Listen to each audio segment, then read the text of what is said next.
Somewhere deep inside, there's a fire itching to break out, a voice screaming that staying stuck is not an option anymore. But here's the brutal truth. Most people, most founders, end up nothing more than fantasies. Bright ideas floating in their heads, plans made in coffee shops that never get dirty shoes on the ground, no real blood, sweat, or scars to show for it. They think dreaming is enough. They think hope will carry them. But hope is a joke if it's not fueled by hard-knuckled, relentless action that shreds excuses and punches fear right in the face. A founder is not just a dreamer. A founder is a warrior at war with mediocrity. They don't just imagine their future. They bleed for it, break for it, get knocked down every damn day, and get back up stronger and sharper. A fantasist. They dress up their daydreams with buzzwords, nod their heads in meetings, and scroll endlessly on social media while their ideas rot.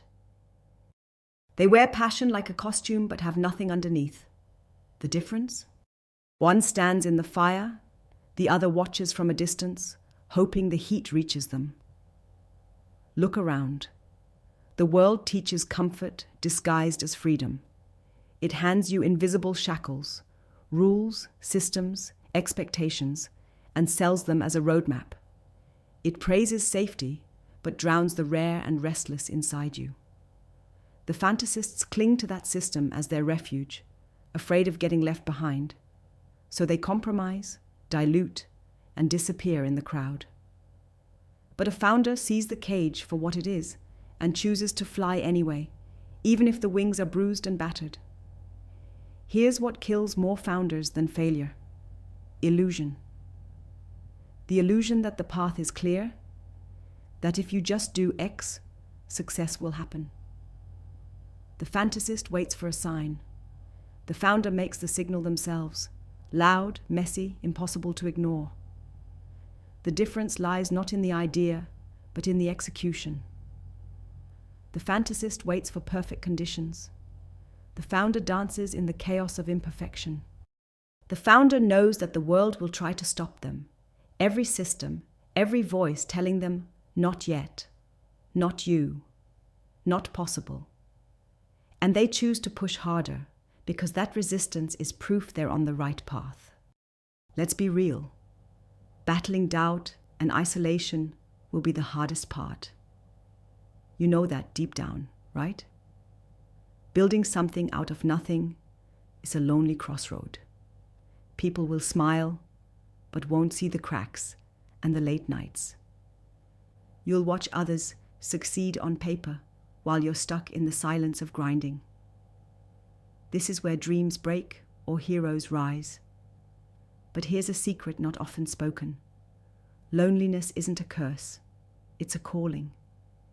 It is the testing ground of your will, the forge where the founder's iron gets hot enough to bend reality. If you wait for someone else's permission, you'll be stuck forever. Permission is a lie. The system is designed to keep you guessing, waiting, and ultimately giving up.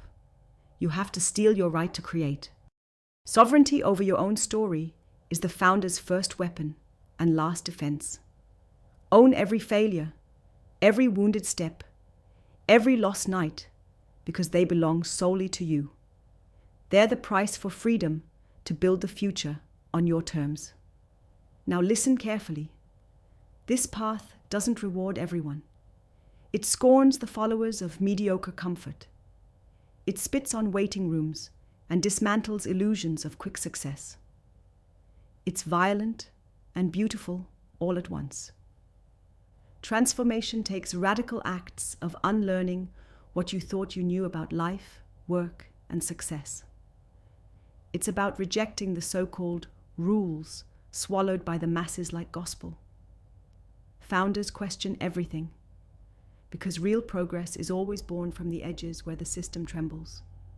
But here's the brutal paradox. The same fire that sets a founder apart also burns them from the inside.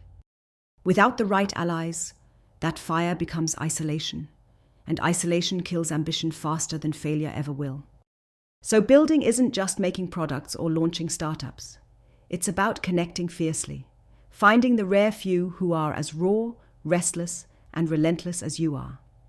The few who burn the same way, who understand that unity isn't sameness, but a warband forged from difference. Your power doesn't come from scaling noise, chasing trends, or chasing approval. It comes from sharpening your essence until it cuts through every doubt and distraction. This means being ruthless with your time, your energy, your trust. Align with those who see your inner fire, not just your status or your pitch deck.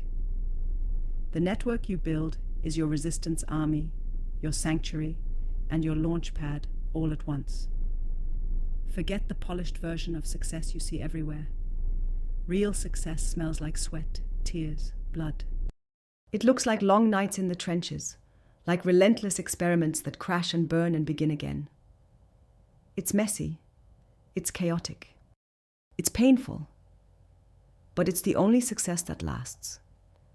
The kind that makes you whole and powerful, because it's earned through every damn hardship. Your enemy isn't just external. It's inside, wrapped up in the comforts that numb your potential. Convenience, conformity, distraction. These are the invisible shackles that hide behind offers of safety. They are the chains that keep the fantasist comfortable and the founder awake in agony. Recognize them. Fight them like your future depends on it, because it does.